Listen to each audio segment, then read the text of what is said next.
मुझे बताइए क्या हुआ कंपनी में। कंपनी में अचानक आग आई है। हाँ ये डाउथर्म प्रेशर लीकेज हो गया है। हाँ हाँ। अचानक लीकेज हुआ है तो उसी में जल गए थे। अच्छा, आग आग कैसे लगी? वही अचानक लीकेज हुआ, अच्छा। वेपर हो गया, कुछ दिखाई नहीं दे रहा था। हाँ हाँ। उसी में फिर अच्छा, क्या लीकेज हुआ था? डाउथर्म अच्छा, हीटिंग की लाइन। अच्छा, जब आग लगी तब कितने लोग कंपनी में थे? अब कंपनी में हर प्लांट में अपने अपने आदमी अलग अलग थे। अच्छा। इस प्लांट में भी 5-7-8 लोग थे। अच्छा। अलग अलग फ्लोर में थे। अभी अपने पास तो 3 लोग हम थे और ये तीनों लोगों के ऊपर पड़ा है।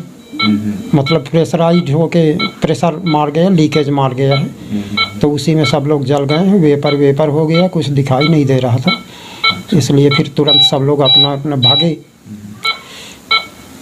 फिर सेफ्टी वाले सब लोग आए भी, एम्बुलेंस आई, तभी मुझे इधर लाया गया, बाकी सब लोगों को भी लाया गया।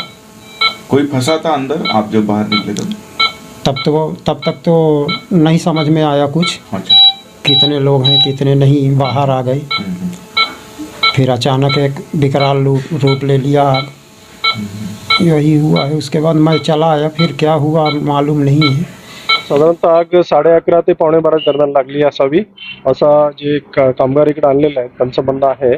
आणि याच्यामध्ये आगीचं स्वरूप जे आहे ते केमिकल कंपनी आहे, त्याच्यामध्ये छोटासा पहिला वेपरायझेशन झालं आणि वेपरायझेशन नंतर आग लागल्याचं असं प्राथमिक माहिती मिळते। पुढचं इन्व्हेस्टिगेशन डिटेलमध्ये चालू आहे।